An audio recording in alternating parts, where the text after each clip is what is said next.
Im Video heute zeige ich euch mein März Bullet Journal Setup. Ich wusste erst überhaupt nicht, was ich für mein März Bullet Journal Setup als Theme nehmen sollte, nur dass es schwarz-gold werden sollte.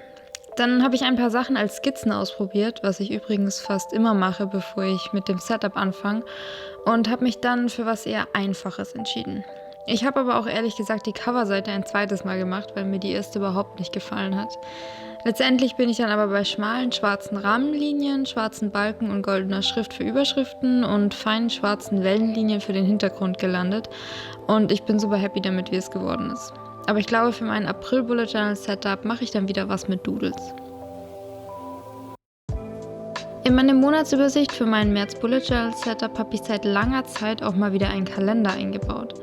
Ich hatte eine ganze Weile nur einen super kleinen für die Übersicht und die letzten paar Monate hatte ich überhaupt keinen mehr, und ich habe ihn dann ehrlich gesagt schon ein bisschen vermisst.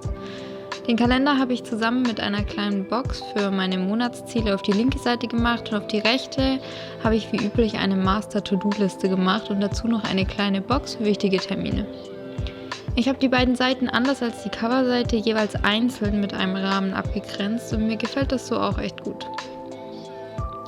Am Ende von meiner Monatsübersicht von meinem März Bullet Journal Setup habe ich aber nochmal die Überschriften von der linken Seite rausgenommen und nochmal neu gemacht, weil es mir gar nicht gefallen hat, wie ich den Text geschrieben habe, und bei der unteren Box für die Ziele war das Wort Goals auch nicht mittig. Mich als kleinen Perfektionist stört sowas ziemlich. Zum Glück gingen die eingeklebten schwarzen Streifen, die ich mit so einem Kleberoller eingeklebt hatte, einfach wieder raus.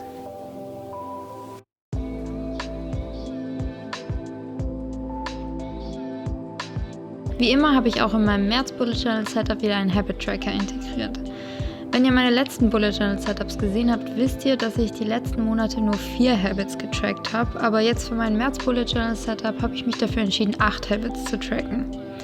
Das liegt daran, weil ich in meinen To-Dos, in meinen Weekly Setups so oft jeden Tag die gleichen Sachen reinschreibe, die ich einfach täglich machen will bzw. machen muss, und das nimmt so viel Platz weg. Deswegen habe ich mir gedacht, ich nehme einfach die ganzen Sachen, die ich jeden Tag als To-Do aufschreibe, und packe die in meinen Habit Tracker. Mal schauen, wie das dann läuft.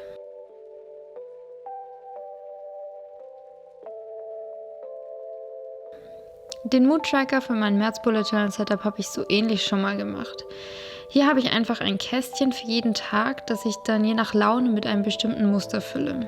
Ich finde, das sieht am Ende dann mit den verschiedenen Mustern immer so schön aus. Vor allem, weil ich ja auch eigentlich nicht so der krass bunte Typ bin. Mein Februar Bullet Journal Setup war da schon ziemlich außerhalb meiner Komfortzone, um ehrlich zu sein.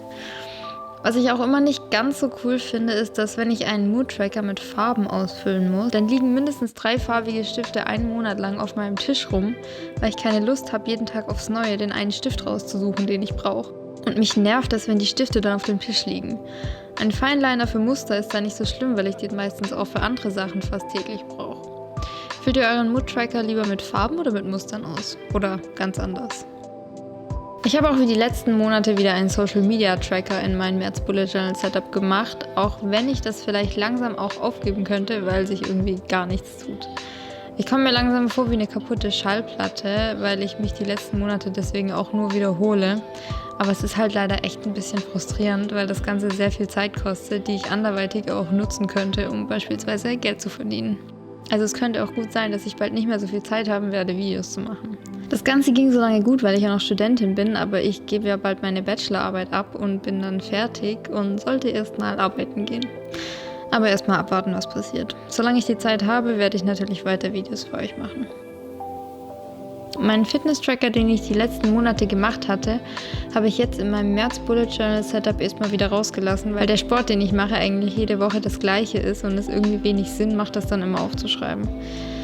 Dafür habe ich in mein März Bullet Journal Setup seit Ewigkeiten mal wieder einen Expense-Tracker, also einen Ausgabentracker, integriert.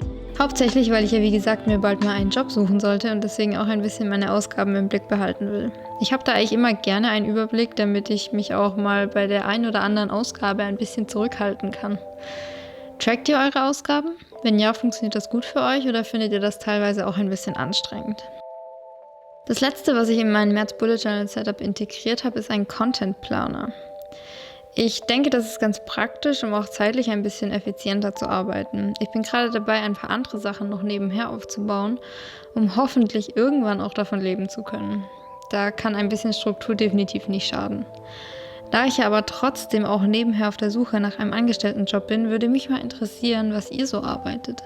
Ich finde das immer super interessant, wenn ich mich mit Leuten über ihre Jobs austauschen kann, weil es meistens irgendwas gibt, von dem ich noch nie gehört habe. Also lasst uns dazu gerne mal in den Kommentaren austauschen. Ich hoffe, euch hat mein März Bullet Journal Setup gefallen und wenn ja, würde ich mich sehr über einen Daumen nach oben, einen Kommentar oder auch ein Abo freuen. Ansonsten sehe ich euch nächste Woche bei meinem Weekly März Bullet Journal Setup.